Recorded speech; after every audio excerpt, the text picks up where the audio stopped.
जय सिया राम।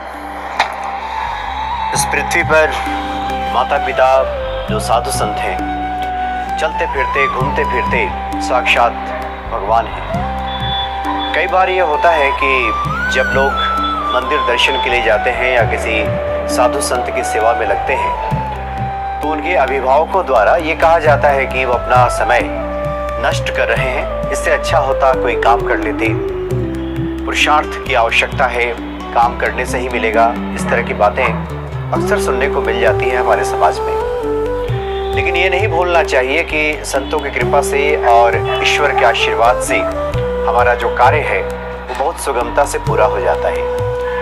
बाबा नीम करोली जी महाराज की एक अनुपम लीला है जिससे स्पष्ट हो जाएगा कि संत का आशीर्वाद अगर मिल जाए, ईश्वर कृपा कर दें तो जीवन में सब सुगमता से प्राप्त हो जाता है, क्योंकि सभी सुखों को प्रदान करने वाले श्री हनुमान जी ही हैं। अक्सर हमने बाबा नीम करोली जी महाराज के बारे में ये जाना है, ये सुना है कि वो हनुमान जी की प्रतिमूर्ति हैं। हनुमान जी ही साक्षात बाबा नीम करोली जी महाराज हैं।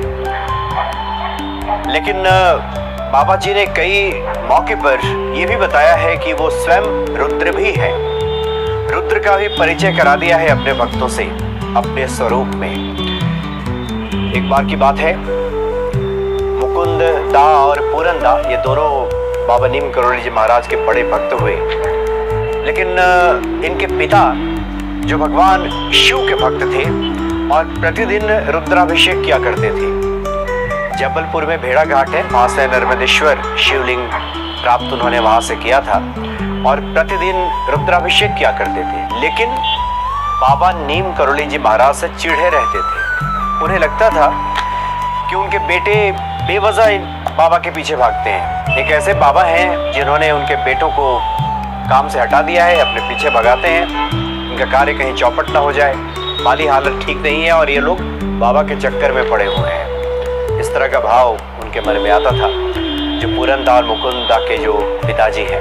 लेकिन भगवान शिव के अनन्य भक्त, तो भगवान शिव की ही कृपा रही होगी कि एक बार वो रुद्राभिषेक कर रहे थे। विष्णु सहस्त्र नाम का जप भी चल रहा था। भांति भांति उन्होंने भगवान शिव का पूजन किया और मन में कामना प्रकट की कि प्रभु, इतनी परेशानियां हैं हमारे जीवन में, हमारे जो बेटे हैं इनके जीवन में भी अभाव है और आप तो आशुतोष हैं, भोले भंडारी हैं, आप तो सब कर सकते हैं। ये भाव उनके मन में आ रहा था रुद्राभिषेक के समय। अचानक वहां पे बाबा नीम करोली जी महाराज पहुंच गए। तो बाबा नीम करोली जी महाराज को अन्यमनस्क भाव से प्रणाम किया। जो मुकुंदा के पिताजी हैं उन्होंने, बाबा ने हालचाल पूछा और कहा है कि ये बताओ कि तुम, एक बाबा का नाम लिया उन्होंने। बाबा नीम करोली जी महाराज ने एक बाबा का, हेरिया खान के बाबा को क्या तुम जानते हो?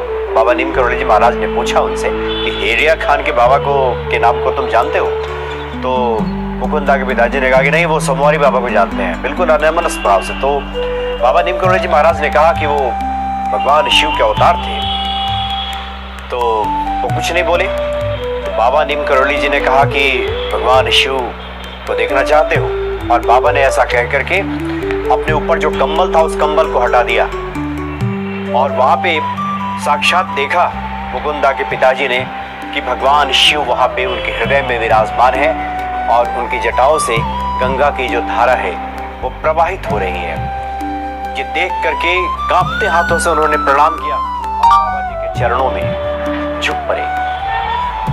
बाबा जी ने उन्हें उठाया और कहा कि क्यों परेशान होते हो? जब भगवान शिव आशुतोष भोले भंडारी के जब तुम भक्त हो तो परेशानी किस बात की?